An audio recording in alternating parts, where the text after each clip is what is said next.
Don't tell me the moon is shining. Show me the glint of light on the broken glass. Anton Chekhov. You're listening to Writing Roots, brought to you by Aspen House Publishing. Welcome to Writing Roots. I am Leigh Hull. And I'm Leigh Esses. And today we get to talk about the second half of our self-editing series on proofing and continuity. Basically, how to edit the rest of your book. Yes, and if you missed editing chapter 1, that was the last episode we released, so go ahead and check out our archives and listen to that. So, as an editor, I love it when people self-edit their stuff.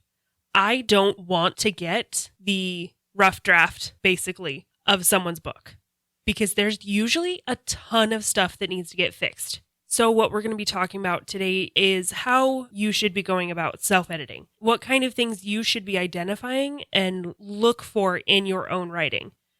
And if you can't afford an editor, or if you aren't traditionally publishing, but you still want to get your book out, this is an incredibly difficult skill to master, but a very necessary skill to make sure your book is the best it can be. Yes, self-editing is super, super necessary. And I find as an author, this is when I end up growing the most. I learn to recognize my own crutch words. I learn to recognize the errors that I've made before anyone else has to see them. You start to see the weaknesses. Also, after you finish writing your book, give yourself at least a couple of days of break before you go back and you edit. I generally advise like 2 weeks. Yeah, because you have to have that time away from your book to let go. That's one of the biggest things that a lot of people run into is they can't let go of the things they really want to keep there. Because there are some scenes that you're like, oh, I absolutely love this, but it's just not necessary for your story. So if you as an author find yourself editing the same passage over and over and over and over again, the solution is to stop editing it. To step away, get yourself some sushi. You've done a fantastic thing in just completing your book. Maybe start another book, maybe read a book, then come back to it with fresh eyes, and the answer to what you're dwelling on will be super obvious. And that will also give you the chance to step back and see those things that you do wrong. Let's get right into the things that are most common for authors to miss when they're trying to self-edit. The very first thing are those crutch words. Yes. You have to recognize what words you use too often. Feel, very, it. Guilty. Leigh. Yeah, sorry. Suddenly. Oh, I hate suddenly. There are so many better words to start a sentence with. And suddenly, reading the word slows down the action because the reader, you're not getting immediately to the action. You have to read this other word first, and it slows down the suddenness of the moments. Yes. Also, and. And is a huge crutch word. This is not a word that starts a sentence. And should be taken out, and those sentences should be split into two. Yes, if you see the word and in your writing, Leigh, then there's a good indicator that you have more than one thought in that sentence. The easiest way to lose a reader is to have really long sentences. And maybe this is just my bias as an action author, but the shorter sentences you have, the faster the story moves. So breaking up those sentences can be a huge help in making sure your stories continue to move. And again, that is coming from our action author. Yes. Where short sentences are the bread and butter of action. Mm-hmm. I am a fantasy author. Longer sentences are more common. But if I'm writing a fight scene, you can bet I'm shortening those sentences, making it quick, because long sentences slow down the pace. I remove every single and from those things. So these are the things, like, as you're reading your book, try to view it from a reader's perspective instead of an author's perspective, and you'll be able to catch up on the words you use most often. If you need an idea, Google crutch words. You'll see a whole bunch of things that are really common for people to use. Mm-hmm. Another thing that you need to be looking out for is repetition. This kind of goes with the crutch words you use too much, but I tend to use descriptive words entirely too much in my own writing. And it's the same descriptive word over and over. I'll use it like 3 times in 3 paragraphs.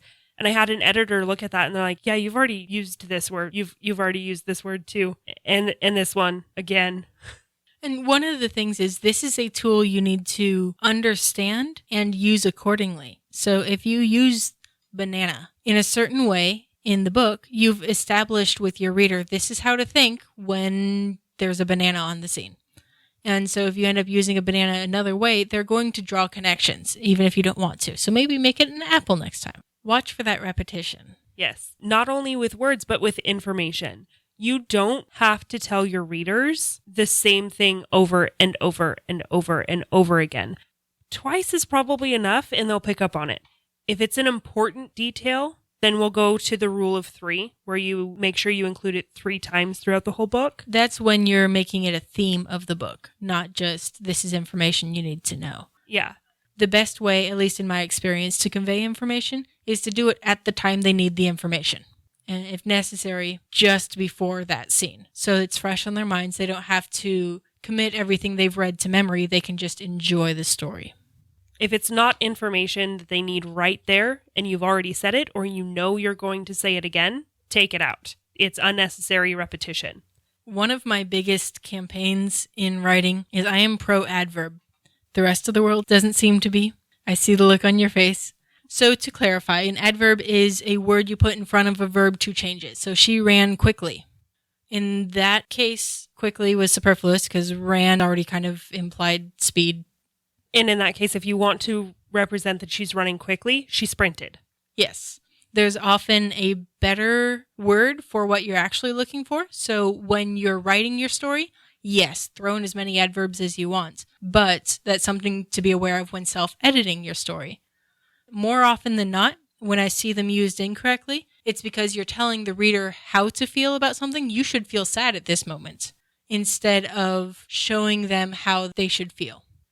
So basically, to sum up, you have to look for those times where you're telling and see if there's a way that you can show instead. And we will have a blog post coming up pretty soon about show, don't tell, because there are times that you should tell and there are times that you should show. Knowing the difference is the key to storytelling. Yes. Let's move on again to the next major thing. This is a huge thing that you have to be looking for as you're editing your work, and that's continuity. Continuity, if you're a pantser, is really difficult because you find yourself changing things along the way. The story is still fluid the first time around, but you don't want it to feel fluid to your readers. Yeah. You have to remember all of those endpoints where you decided this is for sure what it's going to be, and then make sure you're filling in those gaps as you're doing your self-edit. Again, I'm going to point out your book here that I'm editing. I've run into a lot of continuity issues, in part because you kept editing it to death. Yes. And so be really careful when you're self-editing that you aren't making the continuity worse in the end. And if you're coming up with new ideas, this is not the time to do it. Set those ideas aside, use them in a different story. Yes. Because you'll just dig a deeper hole for yourself at that point. Yeah. And so that's something that, you should work to catch before your editor has to catch them. We will be looking for it. We will be watching for it, but that is something you can be looking for. So you have to consider the whole purpose of that scene and the fallout of what it might mean. But again, if it doesn't move the story forward, just chop it out. Stephen King said, when your story is ready for rewrite, cut it to the bone. Get rid of every ounce of excess fat. This is going to hurt. Revising a story down to the bare essentials is always a little like murdering children, but it must be done. Which is extra funny coming from Stephen King. So a bit of advice as far as how to approach editing is to change the way you're looking at the book. That can include changing where you're editing it compared to where you wrote it. Changing the amount of noise for me actually helps. I will edit with music on, but I need to be like in a coffee shop with chatter and all of that to write. So that puts me in editing mode. Another way that I've found is helpful for me is to print it out. So when you print it out and you start editing it by hand, it puts it visually on a different scale and helps you feel like an editor and less like a writer. Yes. Because you do need to approach it like an editor. Another way to make you see it, like actually see it differently, is to just change the font. Mm-hmm. If you're writing in a sans serif, switch it to a serif. make it visually different. Please don't change it to Comic Sans. I will hunt you down and destroy your manuscript. Just find what works for you, make it different, view it differently, and then edit it. So just to kind of wrap everything up, when you're self-editing, be watching for your word count. Make sure that it still fits within your genre's standard.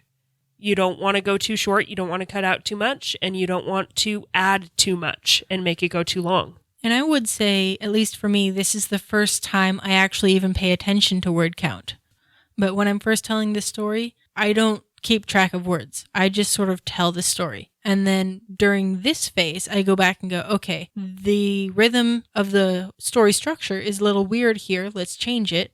Or I am 20,000 words over genre. I need to cut it down. What do I need to cut?